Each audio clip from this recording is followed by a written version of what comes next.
qui vient d'arriver. Ouais. Oh, Bonjour Hélène. bonjour. Bonjour Philippe. Bonjour Jean-Philippe. Alors, pourquoi donner rendez-vous ici? On a la réponse derrière nous. La piste. Le Mans, le Graal de l'automobile, ça c'est la première raison évidemment. La deuxième c'est l'esprit d'équipe. 25 ans qu'on travaille ensemble avec Total. Et ça compte. Et pour Peugeot, 3 victoires splendides, beaucoup de sueur, beaucoup de larmes, beaucoup de boulot, beaucoup de joie. Toujours de la passion. Et c'est pour ces 3 raisons. Le Graal, l'esprit d'équipe, le travail autour d'une course qui choisit ses vainqueurs. Et pour nous, c'est probablement le plus important. Et pour vous, Philippe, qu'est-ce que les 24 heures du Mans représentent? En règle générale, la compétition, on dit que c'est notre laboratoire. C'est là où on teste nos produits, c'est là vraiment où on les pousse à leurs limites. Ici, on est le fournisseur de tous les carburants. Donc c'est vraiment pour nous le plus bel endroit où on peut tester nos produits. Et puis après, maintenant, on va avoir une écurie avec qui on va travailler. Et une écurie moderne qui va se lancer sur des nouvelles technologies. Et c'est ça aussi qu'on cherche à mettre en place, c'est cette transformation du monde de la mobilité. Peugeot et le sport mécanique, c'est une histoire réelle, longue et légitime. Peugeot, c'est 210 ans d'histoire. Nous sommes nés le 26 septembre 1810. Et sur ces 210 ans d'histoire, on a une bonne centaine d'années de sport automobile. Indy, d'abord, les rallyes africains, le WRC, le Dakar, Pikes Peak. Et être là avec vous aujourd'hui revêt un caractère tout à fait spécial, très personnel, en dehors du plaisir de la course automobile. La semaine des 24 heures du Mans, c'est également l'occasion de donner le coup d'envoi du programme d'endurance. Oui, mais pas que.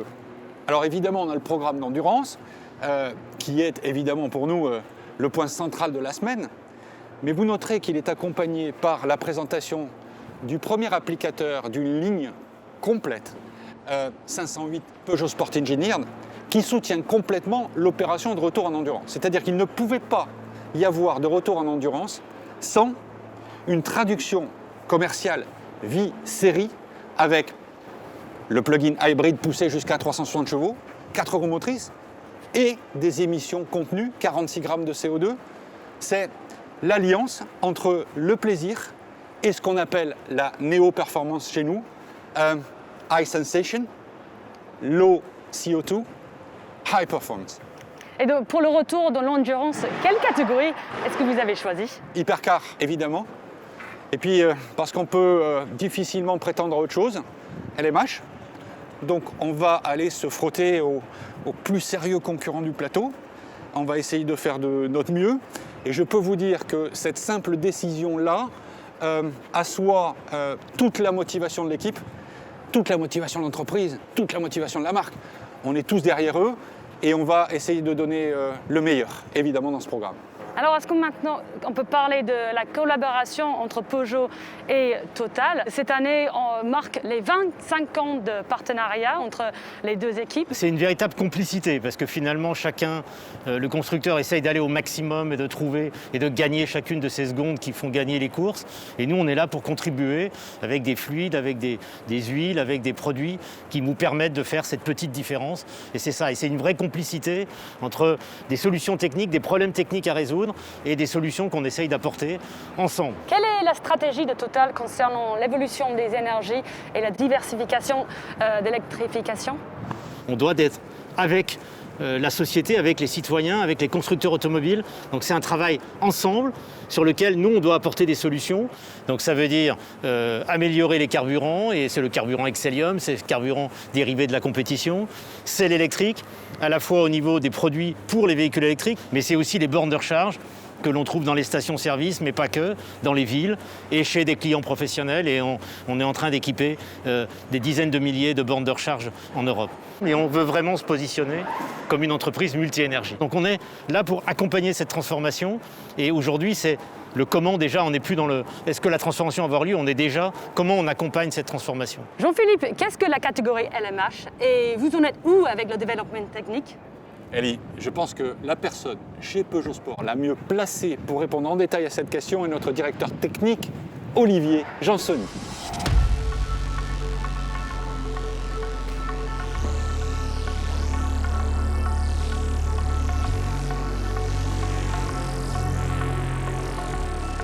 Qu'est-ce que Le Mans Hypercar, avec des mots simples pour un novice? Alors le Mans Hypercar, déjà c'est une catégorie qui est nouvelle, qui va être mise en œuvre à partir de l'année prochaine.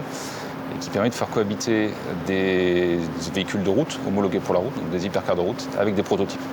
Alors comment fonctionne une hypercar de route, ou plutôt les voitures qui vont correspondre à ce règlement LMH, Le Mans Hypercar? Alors, dans la catégorie qui nous intéresse, qui est donc l'hypercar plutôt prototype, il y a une catégorie qui est hybridée, avec une hybridation sur le train avant, et puis il y a une catégorie sans hybride, qui elle reste des véhicules à propulsion, donc avec un moteur thermique sur le train arrière. Ce règlement permet de nouvelles choses. Qu'est-ce qu'il apporte par rapport à l'ancien règlement? Une particularité de ce règlement, c'est qu'il va donc essayer de contenir la performance en la bridant sur des critères fonctionnels. Donc c'est-à-dire qu'on va donner un niveau de puissance, on va donner un niveau de rendement aérodynamique. On ne va pas pour autant réglementer la forme des voitures. Donc c'est différent de ce qu'on a sur des protos comme ça, où on avait des formes réglementaires à respecter. Là, on a beaucoup plus de liberté. On a la possibilité en réalité d'intégrer dans la conception de la voiture, dans ce qu'on appelle les surfaces de la voiture, des codes esthétiques de la marque. Quelles sont les phases de développement de la voiture entre le début du projet et le jour où elle roule? Et concrètement, on en est où aujourd'hui? Alors, il y a une première phase qui consiste à déchiffrer le règlement. C'est un règlement un petit peu nouveau. Il nous a fallu comprendre le contenu, comprendre ce qu'on pouvait en faire, et ensuite commencer une préétude avec une étude d'architecture globale où on choisit l'empattement, donc la largeur de la voiture, la longueur, la position exacte des roues, comment on va positionner le moteur, la boîte de vitesse, la coque, les grands concepts d'architecture de la voiture. On a eu un deuxième jalon important qui était le choix du concept du moteur thermique, et puis le choix d'architecture de la chaîne de traction électrique. Donc comme c'est moins figé aujourd'hui, quels départements vont pouvoir travailler avec vous?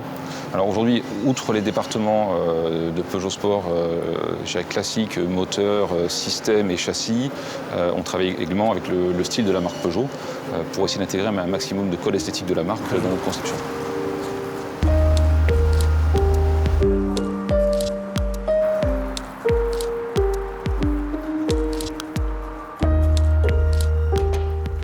Ce nouveau règlement Le Mans Hypercar va permettre à Peugeot Sport et au design de la marque de collaborer. Comment est-ce que vous le percevez? Nous, au design, on le perçoit comme une superbe opportunité pour générer à la fois un objet, bien entendu, de performance, mais qui intègre toute l'ADN de la marque Peugeot. D'accord. Comment est-ce que vous allez faire? Ça a déjà été fait, en fait, la collaboration, même si maintenant c'est un petit peu nouveau. Comment ça se passe? Donc la collaboration pour l'instant démarre. Donc on est au stade de l'étude et du concept. On a échangé sur des concepts réglementaires pour s'assurer qu'on était bien calé sur ce qui est autorisé, ce qui ne l'est pas. Et ensuite, ça se fait par échange de surface, tout simplement. Alors justement, c'est tout le challenge de pouvoir intégrer l'ADN de la marque Peugeot dans ce design, en intégrant des codes qui soient faciles à identifier lors des phases de course, lors aussi des phases de jour et de nuit.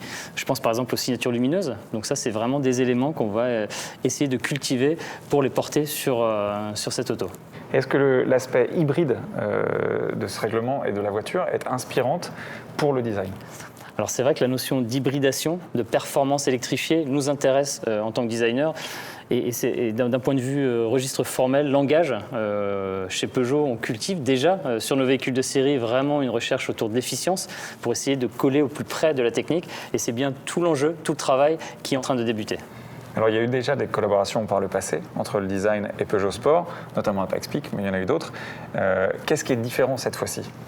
Oui, effectivement, il y a eu Pikes-Peak, il y a eu DKR. Ce qui est différent, c'est le potentiel du règlement. Et donc la chance qui nous est donnée de pousser cette collaboration à un niveau supérieur. Pousser plus loin, c'est-à-dire jusqu'où et qu'est-ce que le règlement va permettre? Alors on va le découvrir. Ça pour être complètement transparent, on n'est pas encore au bout de la démarche. Donc on le saura, je pense, à la fin. Mais l'idée, c'est de se dire qu'on sait générer de la performance aérodynamique par des zones de la voiture qui ne sont pas forcément très, très visibles et donc pas très intrusives sur le style général de la voiture. Donc ça va vous laisser de la liberté à vous de pouvoir faire le dessus de la voiture un petit peu comme vous le souhaitez. Exactement, pour faire à la fois un objet de performance et un objet qui porte les valeurs de la marque Peugeot. Mathias, depuis quelques minutes, en fait, je regarde aussi derrière toi. Est-ce que tu peux nous parler de ces sketchs ou de ces esquisses? Qu'est-ce que c'est exactement? Ces premières esquisses, ce sont les premières intentions, en tout cas venant du design, pour essayer justement de regarder quels sont les éléments forts, en tout cas qu'on aimerait porter sur ce véhicule. Donc c'est ce qu'on appelle un avant-projet. Exactement, là nous sommes vraiment dans la phase de construction du projet, donc dans cette phase d'avant-projet. Et on recherche l'objet le plus identifiable possible, le plus symbolique possible. Et tu vas me dire si je me trompe, peut-être, mais j'ai l'impression de reconnaître quelque chose à l'arrière de la voiture.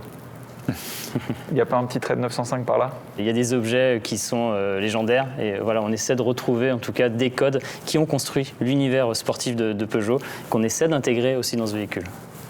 Donc là, on est passé à la face avant, une face qui est très très agressive déjà. Alors justement, sur cette face avant, l'idée c'est de retrouver ce nouveau logo Peugeot Sport à travers la signature lumineuse, et donc à travers ces 3 griffes.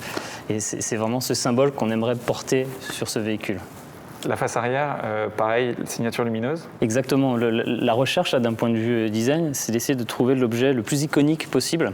Et notre signature lumineuse, naturellement, en fait partie. Et je pense aux 3 griffes, qui sont voilà, un code que l'on retrouve déjà sur nos véhicules de production, mais qu'on aimerait en tout cas porter sur ce véhicule. Au-delà des signatures lumineuses, il y a vraiment une recherche de fond sur cette notion d'efficience et comment cette efficience va se traduire en langage formel pour à la fois avoir un véhicule qui soit le plus sculpté possible et encore une fois le plus iconique à travers sa silhouette. Donc pour nous, maintenant, la difficulté va être d'intégrer cette vision-là dans nos formes aérodynamiques, assurer les besoins fonctionnels qu'on a en refroidissement, de frein, de radiateur, ainsi de suite. Le premier objectif, lors de ces premiers traits de crayon, c'est quoi? Alors, le premier objectif, c'est de sublimer la performance vue par Peugeot au travers d'une silhouette qui reste iconique, mais aussi élégante, athlétique, et c'est tout le travail qui est en cours avec les équipes design. Sur ce projet, donc c'est vraiment une toute petite équipe, à la fois de designers, de modeleurs 3D, qui travaillent dessus et qui commencent à dessiner l'objet et à modéliser en 3D ce véhicule. Mathias, est-ce que cette Le Mans Hypercar, elle préfigure du label Peugeot Sport Engineered? J'ai envie de dire que cette Le Mans Hypercar porte toutes les valeurs d'efficience et de performance qui sont naturellement dans les gènes de Peugeot Sport Engineered pour découvrir ce nouveau logo Peugeot Sport au Mans, derrière notre lieu emblématique. Jean-Philippe, vous avez une présence forte ici aux 24 heures du Mans cette année. Quel est le message de ces lions? The Lion is back. On ne pouvait pas revenir au Mans sans vous le présenter. Il va accompagner cette édition 2020 de toute sa puissance, de toute sa beauté. C'est extraordinaire. Et si vous devez résumer cette journée, quelle conclusion? Plaisir d'abord. Plaisir, une stratégie sportive qui rejoint cette néo-performance que l'on est en train de chercher dans notre offre série, portée par le label Peugeot Sport Engineered, qui entoure maintenant la marque. Et puis, je dirais, un challenge qui s'ouvre à nous et un message particulier pour tous ceux qui nous entendent, nous écoutent. Derrière cette opération, on a des clients que je voudrais saluer. On a les équipes du groupe qui sont avec nous, la recherche, le développement, l'industrie, les achats qui sont avec nous. Et on a les collaborateurs de Peugeot Sport.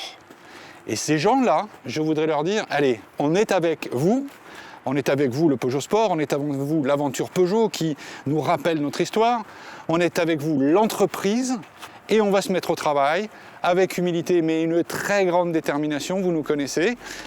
Encore une fois, c'est la course qui choisit ses vainqueurs, mais c'est nous qui sommes capables d'inverser peut-être le cours du jeu.